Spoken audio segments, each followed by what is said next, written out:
Srbislav Filipović. Hvala, predsedavajuća. Dame i gospodo narodni poslanici, predstavnici medija, ja moram da se na početku izlaganja osvrnem na nešto što je danas ovde izrečeno, a to je stanje finansija u našem glavnom gradu.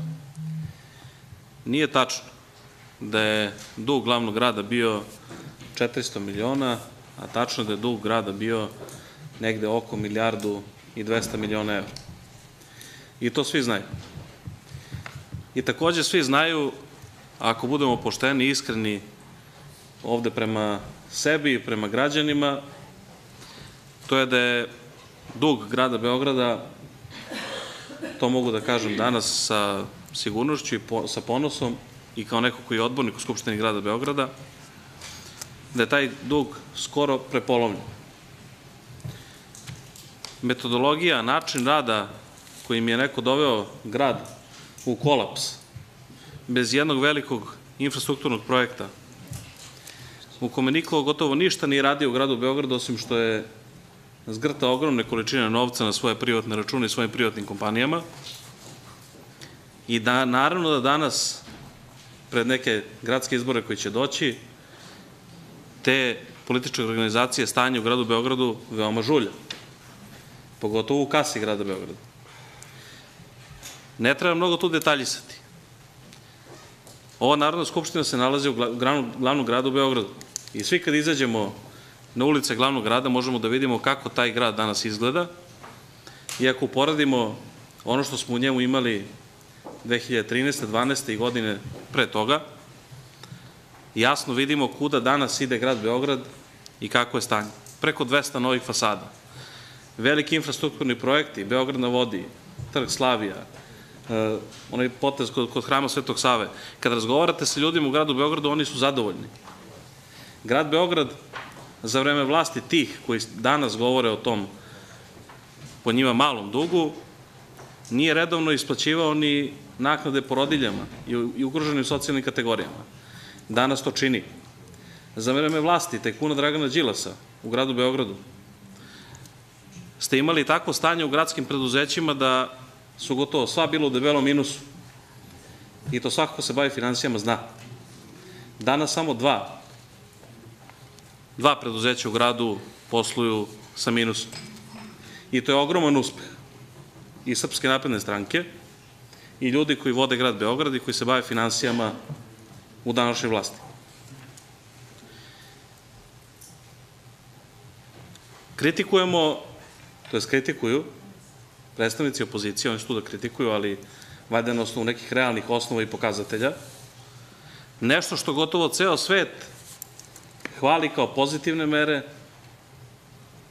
i ja tu ne vidim ništa razumno.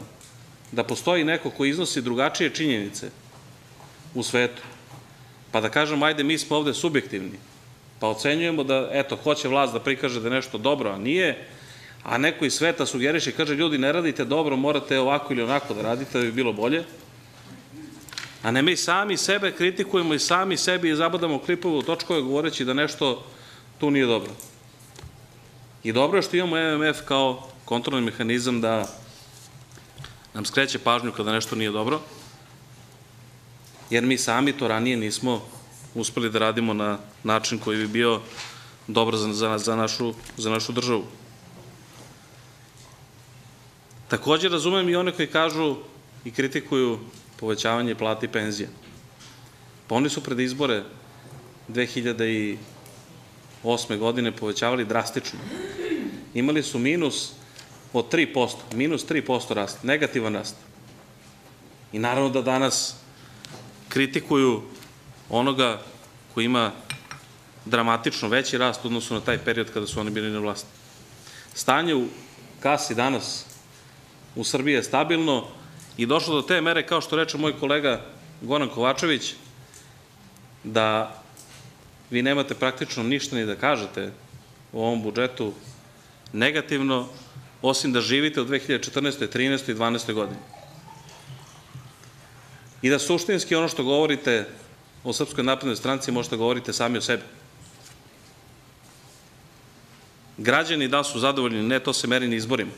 I građani su to pokazali. građani ne bi podržali. Imali smo nekoliko izbornih ciklusa od smanjenja plata i penzija, pa su građani dobro razumeli, pogotovo penzioneri. I istina je da 65% penzionera nije imalo smanjenje. I nemojte se bavimo demagogijom, nego da budemo realni i pošteni prema građanima i prema predstavnicima medija koji su ovde. Da ne unosimo zabunu, već da se vodimo činjenicama i onim što jeste. Da je plata realno porasla, da penzije realno rastu. Ne rastu zbog izbora, nego rastu zbog toga što smo stvarili neki rezultat dobar u svojoj kasi. Uštedili smo nešto, zaradili nešto, imamo velike projekte i sprovodimo te projekte. I uveren sam da ćemo i u narednoj godini nastaviti da smanjujemo naš javni dug.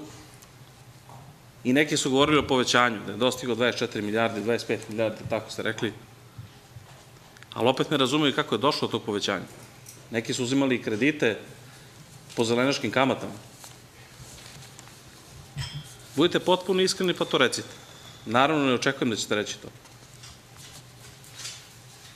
Ali očekujem da nastavimo da radimo ovakav dobar posao kako smo radili ove godine i prethodnih godina, da budemo štedljivi, da se ne rasipamo, da ono što zaradimo ulažemo u infrastrukturu, ali naravno i da podižemo nivo, kvalitet života i standard naših građana.